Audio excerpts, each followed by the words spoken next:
Good afternoon and welcome. My name's Mick Napier and I'm speaking to you in our normal Sunday afternoon broadcast on behalf of the Scottish Palestine Solidarity Campaign. This is one of a series of interviews with individuals whom we think have something significant to contribute to the conversation around building effective solidarity with the Palestinian people.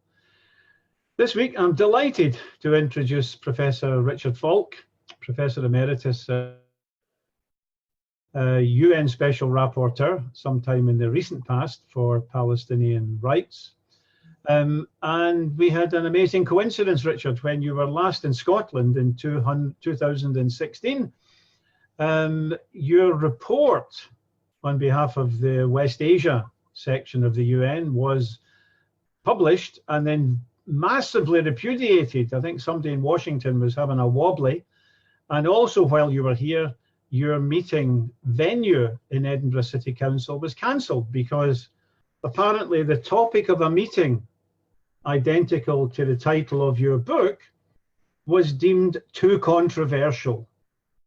Yes. Richard, what's controversial in you and Virginia Tilley concluding with a lot of data that Israel fits the template of an apartheid state? Can you explain that to the viewers?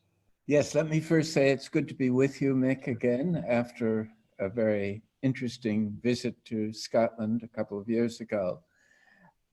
It was pretty much a surprise that there was such a firestorm provoked by the release of our academic study, which really tried to look at whether the evidence supported a contention that the structures by which the Israeli state maintained control over the Palestinian people as a whole qualified as the crime of apartheid. And of course, that is a strong kind of conclusion, but one should mention, I think, that Israeli leaders themselves through the years, going back to David Ben-Gurion, have warned their own society that unless they make some kind of accommodation with the Palestinians, they will end up as an apartheid state. And so all along, there's been this sense, how do we stay Jewish, democratic, and not allow the Palestinians to control the society that historically had been their place of residence. See, and in my view, what I call the original sin of Zionism was to establish a Jewish state in an essentially non-Jewish society. If you go back to the Balfour Declaration, which is now more than 100 years ago, the Jewish population of Palestine in 1917 was somewhere between 6 and 8%. So it was an extraordinary project to think that you could have a state that gives exclusive rights to this small minority and dominates what then was a huge majority. There used to be this saying that was very popular in Zionist circles, you don't have to be crazy to be a Zionist, but it helps.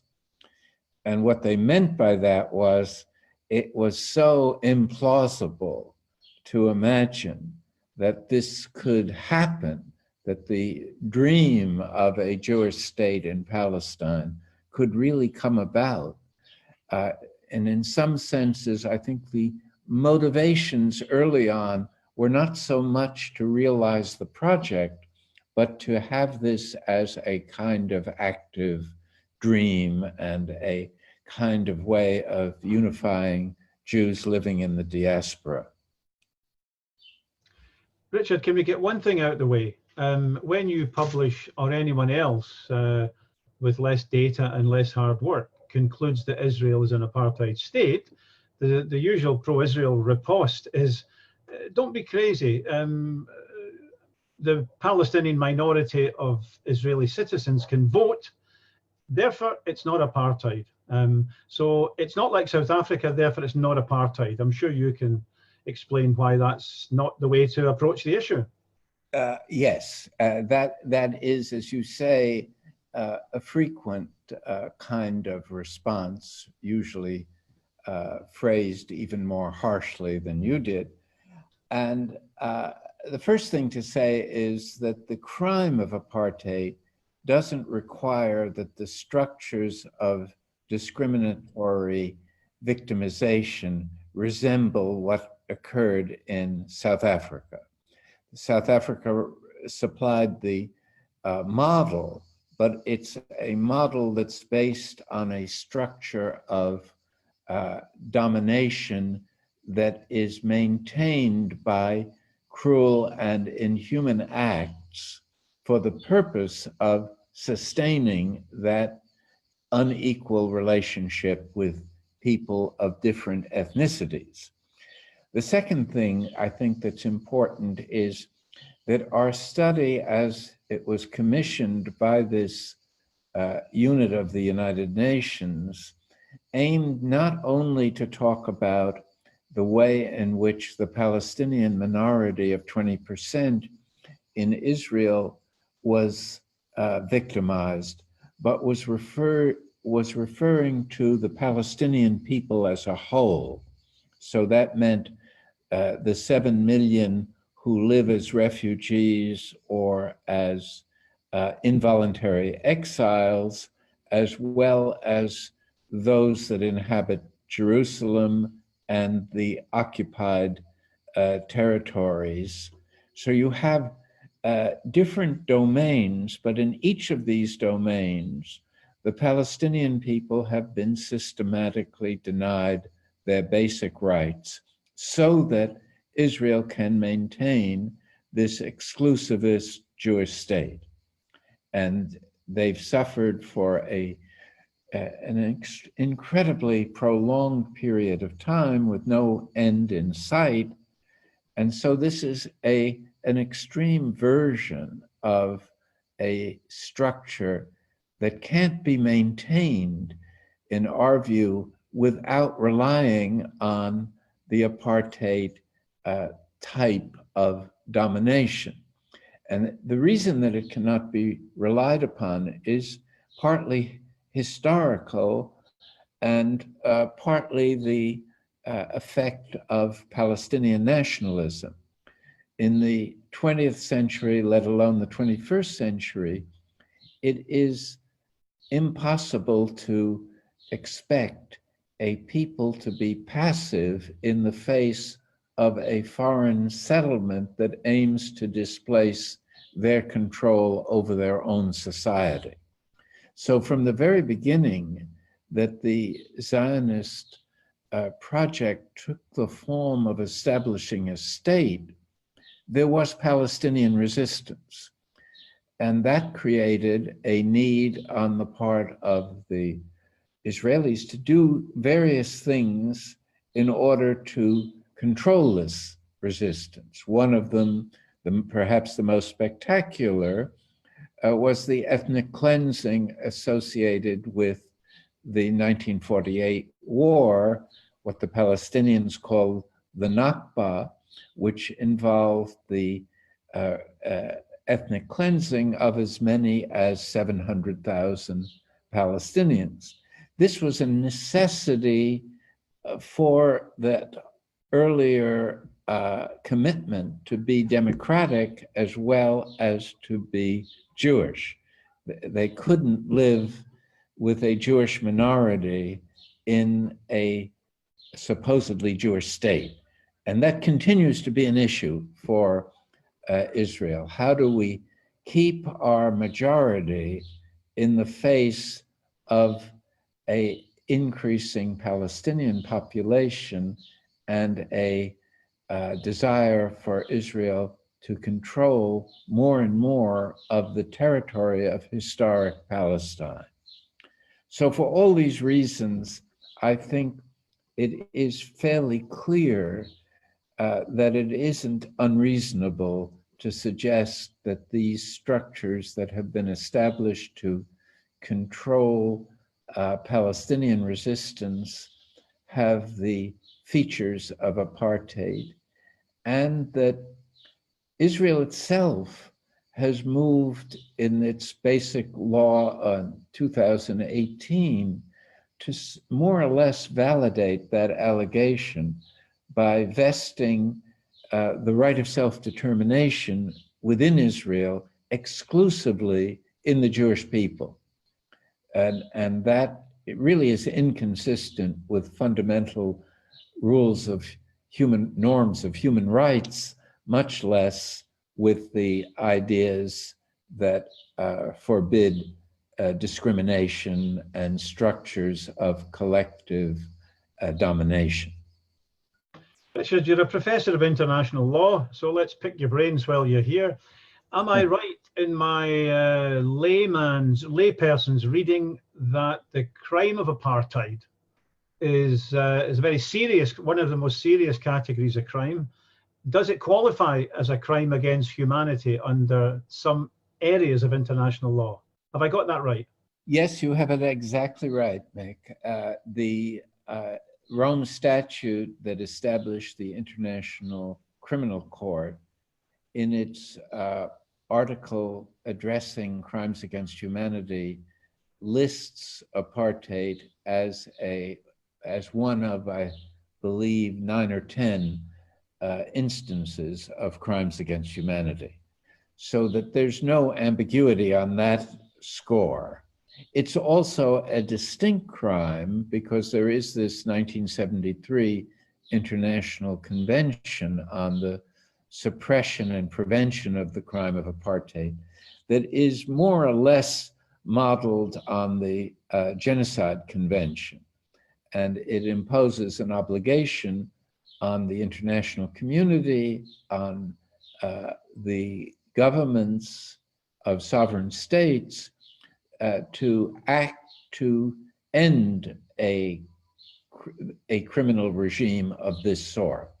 In other words, this idea that apartheid is a crime as well as a form of wrongdoing makes it powerful and, of course, provocative.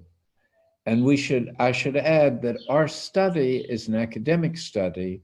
It doesn't claim that this is a definitive legal judgment. It does recommend that such a judgment be obtained either by an advisory opinion from the International Court of Justice or conceivably by some kind of submission to the International Criminal Court.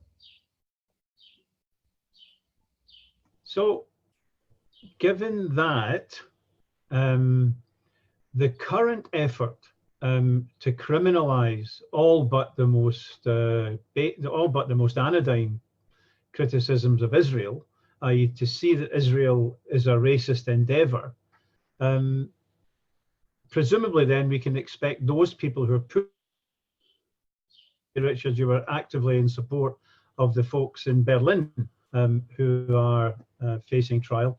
Can we therefore expect that they will dig in and that they will put up the most ferocious support for the IHRA definition of anti-Semitism and will continue to try to criminalize what you say and what we say as well?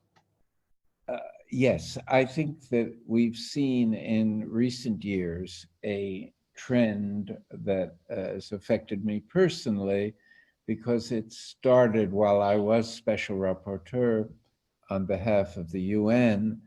And to summarize what this change of tactics on the part of Israel involve, it concentrates, I think, on an effort to wound the messenger so as to avoid the message. And what that more concretely means is an attempt to shift the conversation away from apartheid as a substantive matter and to express angry denunciations of the person who brings forth this issue as something worthy of attention. And in the background, from the side of those that seek a humane solution for this struggle of the Palestinian people for their basic rights, is the recognition that the UN has failed to live up to its commitment to the Palestinian people that derives from the failure of the British to end their mandate in a way that treated the people subject to their authority in a manner that accorded with law and morality. So you have the failure of the UN on the one side, and after 25 years of fruitless diplomacy, you have to say that the so-called two-state political compromise is also dead. And it's fairly clear that the Israeli government and the Israeli public do not any longer even pretend to favor that kind of outcome.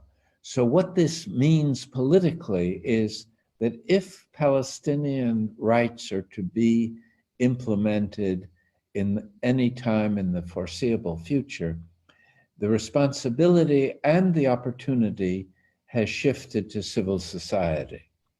And that means that nonviolent initiatives are of greater political potency than either international diplomacy or armed struggle or anything other than the kind of Palestinian resistance we saw for the past year in Gaza, which generated very stern and excessive Israeli violence.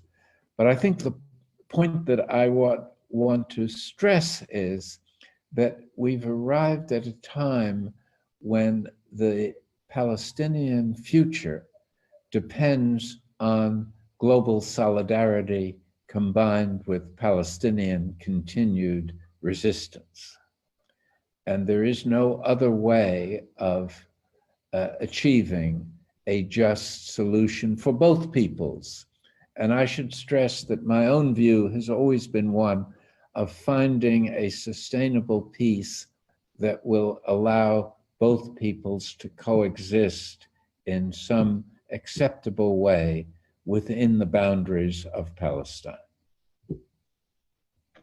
So while we've got you, again, as a professor of international law, we need to avoid hyperbole. You've concluded on the basis of the data that dual legal systems for Palestinians and Israeli Jews in the occupied territories. You've concluded that it's the entire area of Palestine that's under the control of an apartheid state. But the last time I read your writings, Richard, you didn't want to go as far as to say that Israel was guilty. And I wonder if the massacres, the snipers doing their grisly work, thousands, pushes it over the line and it becomes more obviously genocidal in intent and meets the criteria for the crime of genocide. Well, of course, the crime of genocide is an even more inflammatory allegation than is apartheid. And it's particularly inflammatory in relation to Jewish memories and outlook because of the Holocaust. Having said that, there's also the issue of legal ambiguity, which arises from two sources. One is that in order to establish genocide legally, according to the International Court of Justice in the Bosnia case, it's necessary to have really documentary evidence of a genocidal intent. And as far as I know, that doesn't exist. Furthermore, it's important to recognize that that genocide is distinct from crimes against humanity does imply a policy that seeks to destroy either the whole or a substantial part of a given ethnic identity. And I don't think that that can be conclusively alleged. I do think that there is the evidence of collective punishment directed at the Palestinian people over an extraordinary length of time, and that has some of the features that we do associate with genocide. I distinguish between legal, political, and moral ascriptions, or legal, political, or moral categorization of behavior as genocide. And what I'm trying to say is that as matters now stand, there is no legal foundation for claiming genocide.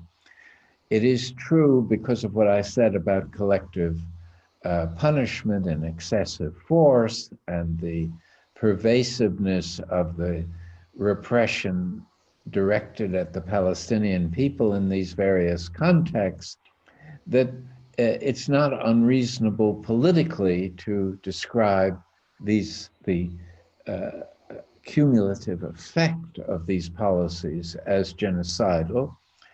And certainly from a moral perspective, what has been imposed on the Palestinian people over this extraordinary length of time is something that is destructive of their identity and their most fundamental rights. And in that sense is, again, verges at least on a moral conception of genocide.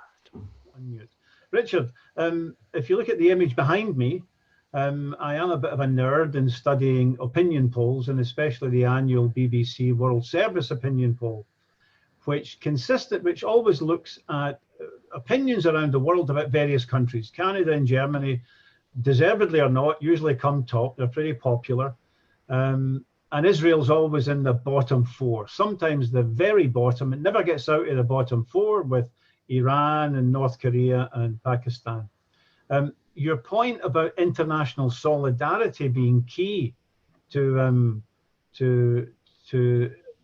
supporting, to bringing forward, reducing the cost of Palestinian freedom, is that not solidly based on the determination of our elite, Israel having vanishingly small levels of support, possibly apart from the USA, you can clarify that, all across Europe and around much of the world, that Israel has already lost the debate in many ways? Would you like to comment on that? Yes, that's a really interesting observation, and it needs qualification, because although if you look at the data pertaining to people, there's no question that Israel faces a very hostile world public opinion.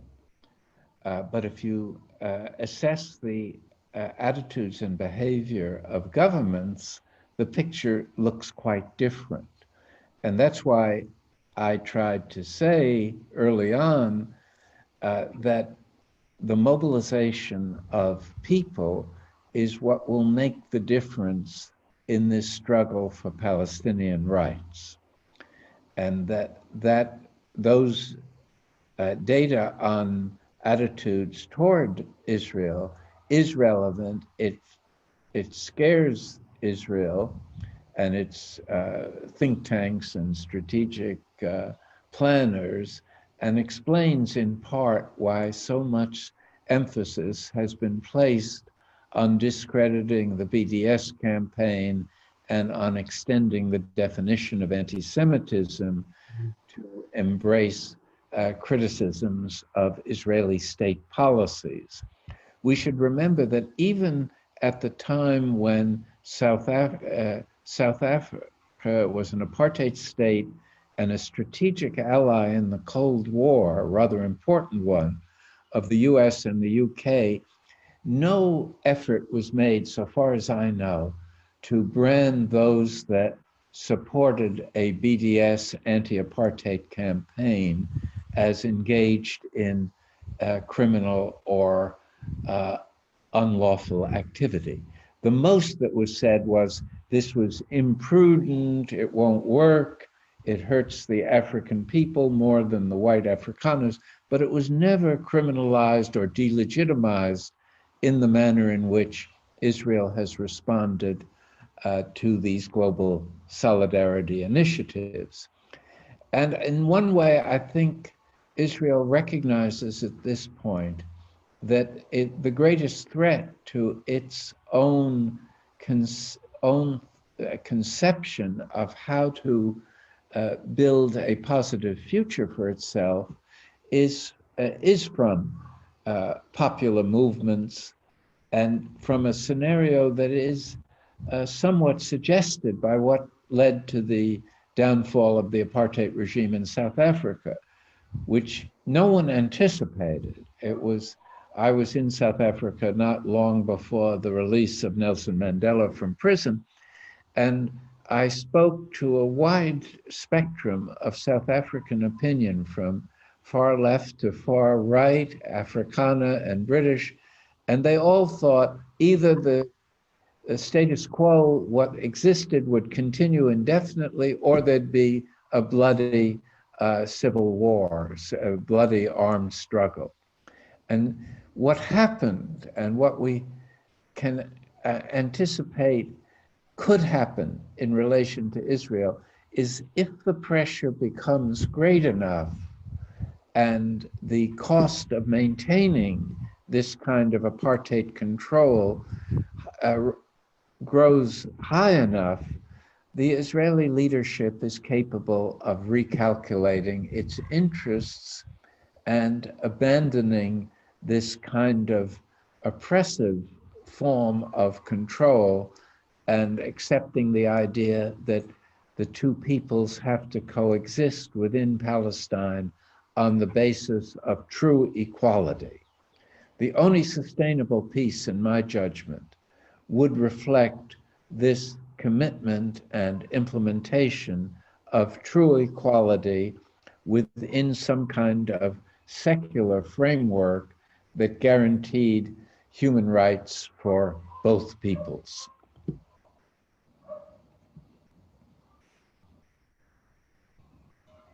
It's being visited.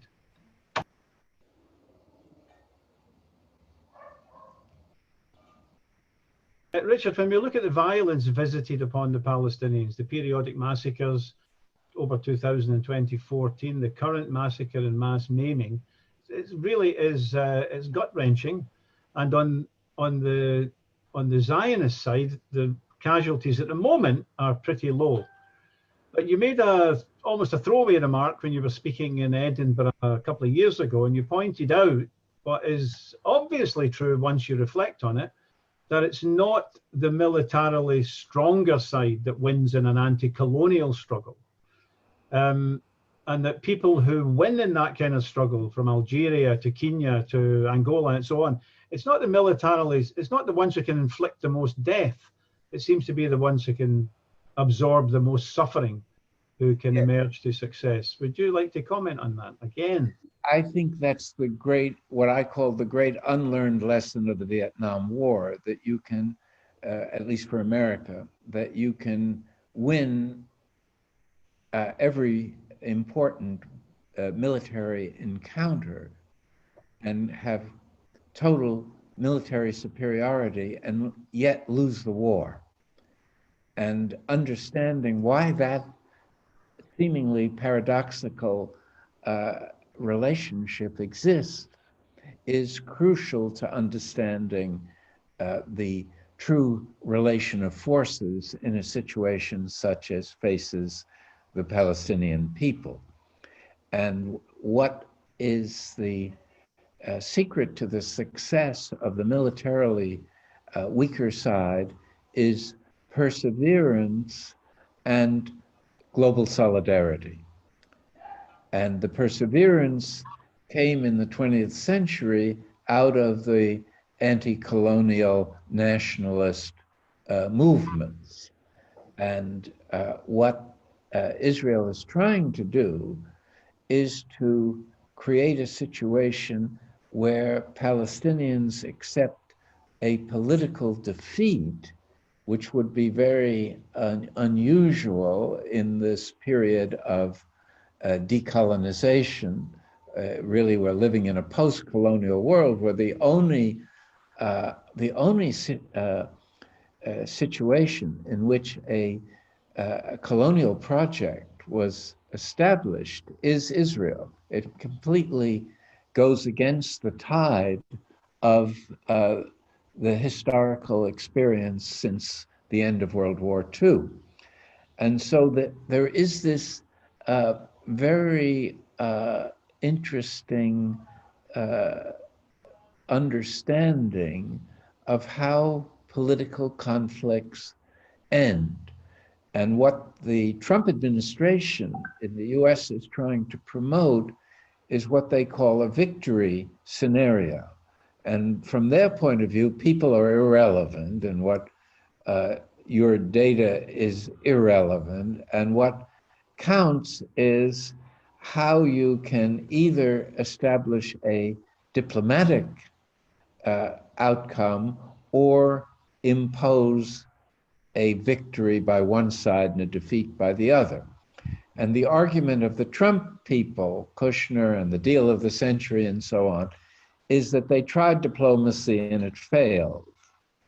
And now they have to convince the Palestinians that they have no viable chance of achieving their political goals.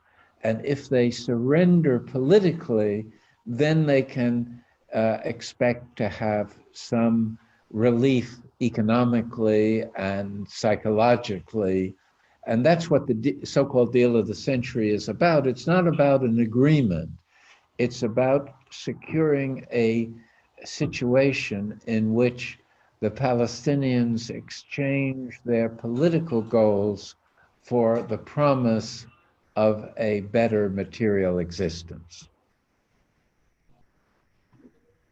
And where the political solution, or conceding Palestinian political rights, is put off to the Greek kalends. We'll never get there, and they can be bought off with some kind of economic amelioration. The national demands are to be ignored. Richard, you're an American. I go back a long way. There seems to be some evidence that President Johnson, 3 million Indo-Chinese were killed in the American war. It seems that some of Johnson's advisors were urging him to ratchet up the kill rate and they could achieve victory. And perhaps in one meeting, they suggested an atom bomb on Hanoi and an atom bomb on Haiphong. And apparently Johnson, a man of very few scruples, is reported to have said, how long would it take for American students to scale the walls of the White House and lynch their president after I dropped an atom bomb? Now, we couldn't stop 3 million being killed, but I think it's plausible to say this massive solidarity movement around the world, and especially in America, did put the fear of God into the American elites. What the type of solidarity movement that we need around the world?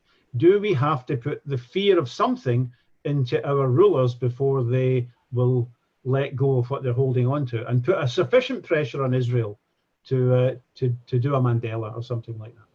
What do you think?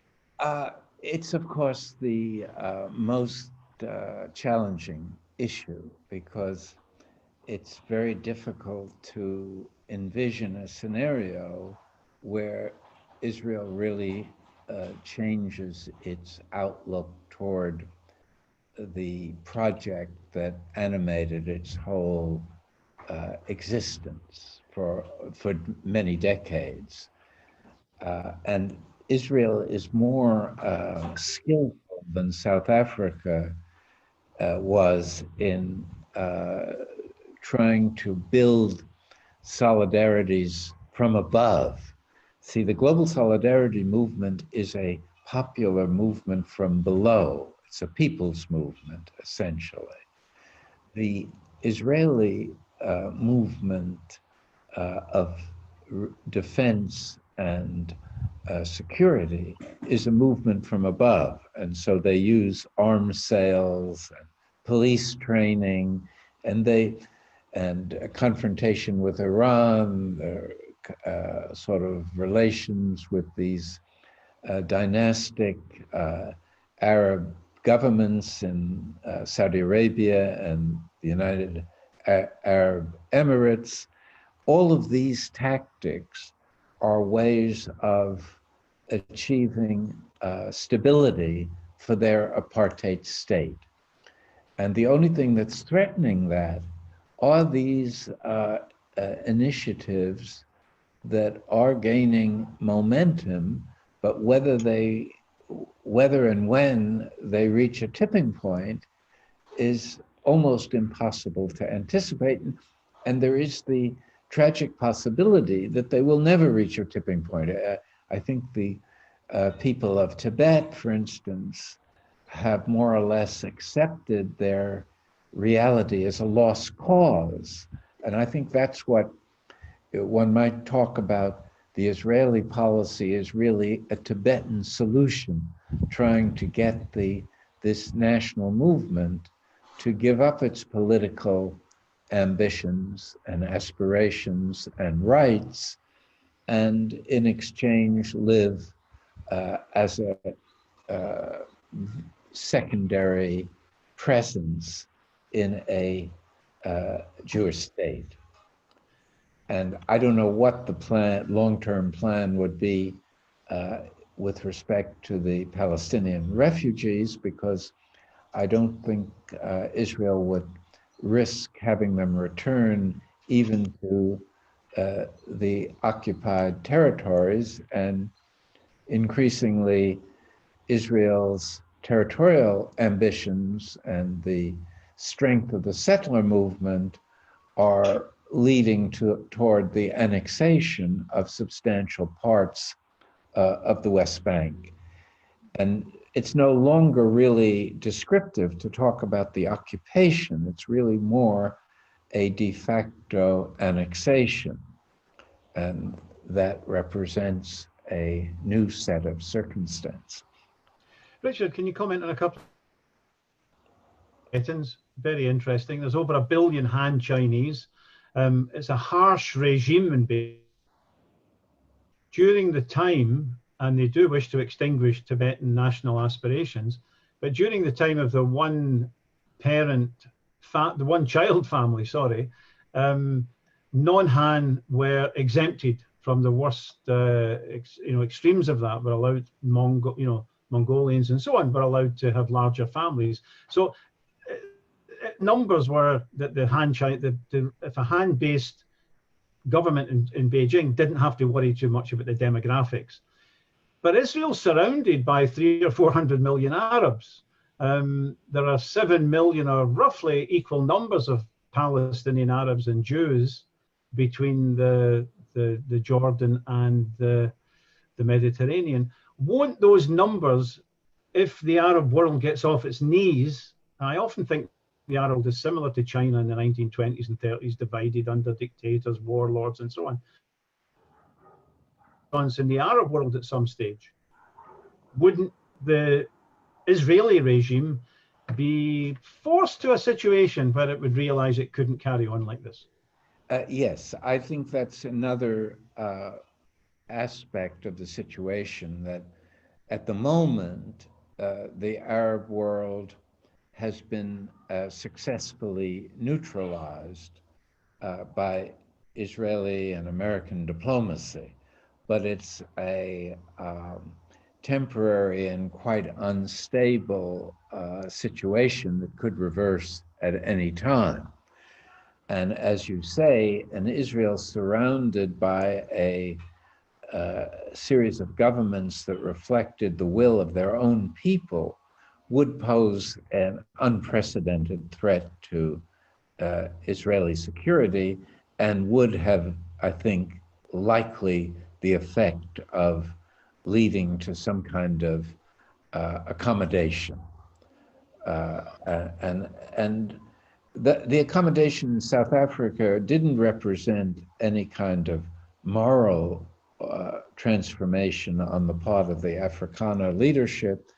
It represented a practical appreciation that the South African white elites would be better off in a constitutional democracy based on racial equality than they would trying to hold on to this minority rule via apartheid.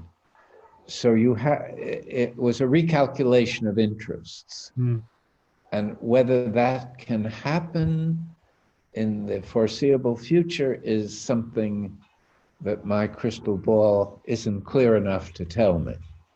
Well, there are straws in the wind, a huge, you must have seen the hundreds of thousands marching weekly through Algiers and every other Algerian city. And there's more than a sprinkling of Palestinian flags in there. I mean, they have their own interests, of their own needs, of course, under that dictatorship. But there's a lot, they burn brightly on the issue of Palestine. Richard, do you want to comment before we let you go to enjoy I wish I were in South Italy as well, to the £1 million, the $1 million and massive sentences envisaged by a bill passing this Congress for those who actively campaign for BDS. Can you tell us what stage it's at? And do you not think that it really underlines that to a huge degree, they've lost the debate, and so they're trying to close the debate down, even in the USA? I'd be interested in your thoughts on. Yes, there's no question that there's a struggle now between freedom of expression and this effort to close down the debate, and it's part of this victory scenario. The argument being there's no longer any legitimate debate.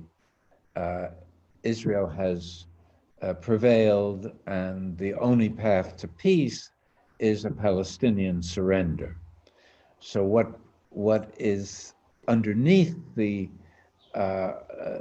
unfortunate encroachment on people's democratic rights is this sense of finishing the conflict by establishing the conditions for an Israeli victory. And what threatens that victory is this robust kind of popular movement from below. And it really is we talk about the Trump and authoritarian leaders around the world that have been elected, and there is this right-wing populism, but there's also a progressive populism that supports the Palestinian struggle and sees it as the symbolic successor to the struggle against apartheid in South Africa. And it's significant that South Africa, and to some extent Ireland, are the two countries that most openly identify with the Palestinian struggle. And both have had experiences of their own struggles that give them a sense of empathy and even identification with the Palestinian people. Richard, morale in any struggle is critical. How can those people who feel passionately about what's going on in Israel-Palestine, how can they contribute to sustaining the morale of the beleaguered Palestinians and trying to break the Zionist bloc by creating a situation where those Zionist Jews who wish to defect from the commitment to Jewish supremacy and embrace the notion of equality with Palestinians, how can we best create a situation where that's less unlikely or even likely? Well, I think that it's difficult. I think many people are trying to do that at the present time through explaining the nature of the struggle. What we talked about earlier is relevant, namely that national movements of this sort have prevailed in the end if they persist long enough, and that therefore it is a mistake to view Israel's control over the Palestinian people at the present time as something that will endure indefinitely. And Palestinian resistance seems to reinforce that assessment. The Great March of Return in Gaza, which claimed a Palestinian right to return to the places from which they were forced to leave back in 1948 or again in 1967, that resistance is something that I think is connected with morale and should be something that gives hope, sufficient hope, to those of us outside of the combat zone to feel that we have an opportunity and a responsibility to do what we can to help this struggle come to a just end, which means the only end that can produce a sustainable peace. Anything other than equality for the two peoples will be at most a ceasefire. It will not bring any real peace to either side. Richard, I want to thank you for giving us this interview on what you say rightly is the last great anti-colonial struggle. And we will share your report. And what can I say? Thanks very much for the work that you're doing. Those of us at street level look at the Olympian heights of the UN and we see that they don't just drive around in SUVs. Some people actually do some useful work. So Richard, solidarity and esteem, and a big thank you for coming on our broadcast.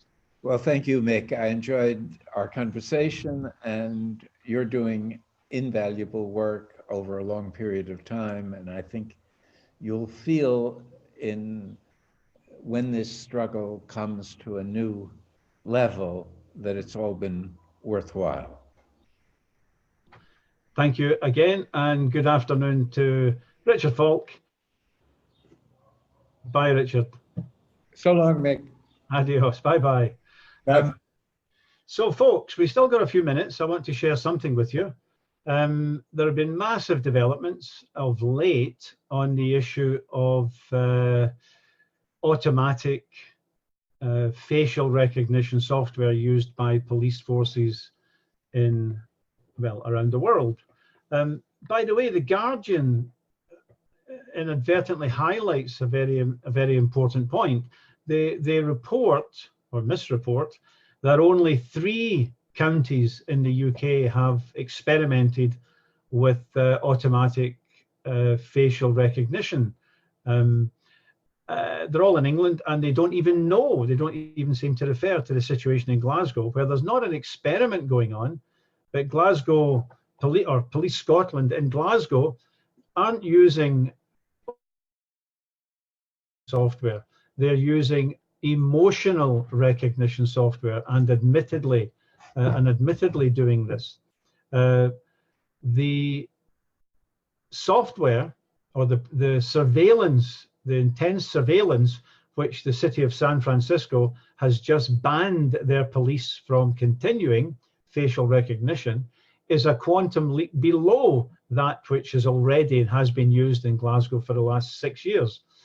I'm very proud of the fact the Scottish Palestine Solidarity Campaign has been flagging up this issue since 2013. It was then briefly in the public domain.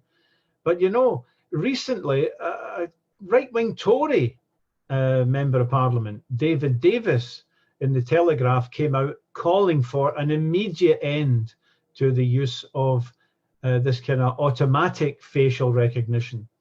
Now, I don't know, so as in Glasgow, SNP and Labour, forget the Tories, they are a total lost cause, but there are some decent people in the SNP and Labour, but they still need to feel shame that they allowed this software to be deployed against the people of Glasgow without any debate, without any discussion, without a motion in the council. It all happened behind everybody's back. And when we tell people in Glasgow about what's going on, they are truly horrified and disturbed. So I think we need your help to flag this up. One, it's our right to have a private life and not to have emotional recognition software ideas and then follow us around Glasgow. But also, it's very important, as Jeff Halper pointed out when I interviewed him here 2 weeks ago, I think, the author of War Against the People, intensity of that surveillance in Gaza results in mass murder and terrible, terrible cruelty. Nothing like the same results accrue in Glasgow, but the surveillance is of the same intensity. It is of the same violation. Is a similar violation of our rights to a private life and not to be constantly monitored by the state. There's a protest next Saturday, 6 days' time, 12 noon, outside Glasgow City Chambers in George Square. I don't know if it'll be big, I don't know if it'll be small, but you know, we have to stand up and tell Glasgow City Council we're on their case. We know that they have been sleeping or sleepwalking us towards a precipice. So join us next Saturday, 12 noon, Glasgow City Chambers in George Square for a protest against Israeli hyper-surveillance, military-grade surveillance program being deployed in the it seems there's a typo, there's an error in the event page for next week. One of the books which changed my life nearly 30 years ago was Lenny Brenner's amazing book, Zionism in the Age of the Dictators. He's also written, because people found his claims in the book to be so unsettling, so disturbing, that he wrote a reduced version, 51 documents. And it's about Zionist collaboration with the worst anti-Semites in Europe between the wars in the lead up to the Second and even during the Second World War, and not excluding Nazi Germany. Lenny's book is absolutely amazing reading, meticulously researched. It came out to rave reviews from the London Times, actually. Dismiss it. It's not dismissible. I urge people to get a hold of the book. The book is available on the internet.